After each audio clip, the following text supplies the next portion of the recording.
के नाते राम जी पहुँचल मिथिला के नाते सिया सुकुमारी सिया सुकुमारी राक्षी बहनिया है मिथिला के नाते मिथिला के नाते राम जी पहुँचल मिथिला के नाते राम जी पहुँचल मिथिला के नाते। मिथिलावासियों ने कहा कि किसी जोग या पूजा पाठ की आवश्यकता नहीं, बस इतना ही जानते हैं प्रभु आप हमारे खास रिश्तेदार हैं, बस यही संबंध काफी है, बस प्रभु से संबंध जोड़ लिया जाए। महाभारत का युद्ध हुआ, अधिक मैं उस पर चर्चा नहीं करूंगा। महाभारत का युद्ध हुआ और महाभारत का युद्ध हुआ 18 दिनों के युद्ध का परिणाम क्या निकला?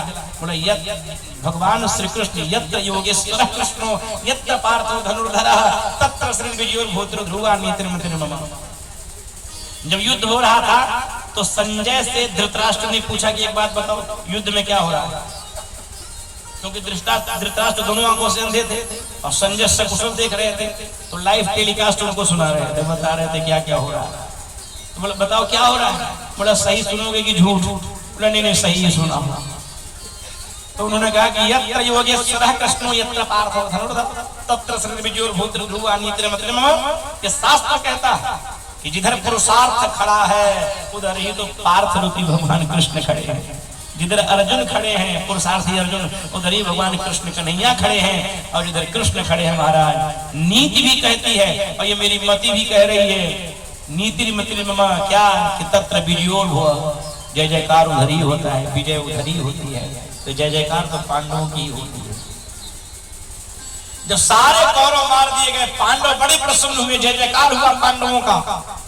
अंतिम में दुर्योधन जो था ना, भीम जी ने इसका जो है कि जंघा मार करके तोड़ दिया था। कुरुक्षेत्र के उस मैदान में लाखों की लाशें दिखाई दे रही है, कहीं किसी का हाथ दिखाई दे रहा है, किसी का पैर दिखाई दे रहा है, किसी का सर दिखाई दे रहा है, लाशें पड़ी हुई हैं, खून की नदियां बही हुई हैं।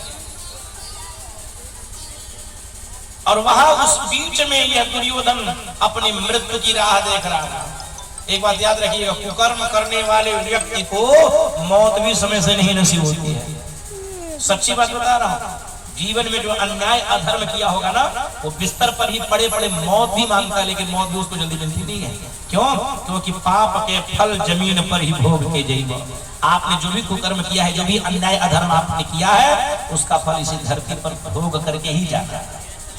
कहीं दूसरा कोई स्वर्ग नरक नहीं है, सब धरती स्वर्ग नरक है।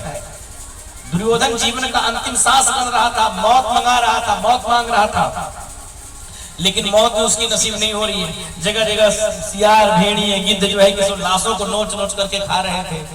अब ये दुर्योधन में जीव सोच रहा है। तब तक उस समय उसका एक मित्र पहुंचा जिसका नाम था अश्वत्थामा।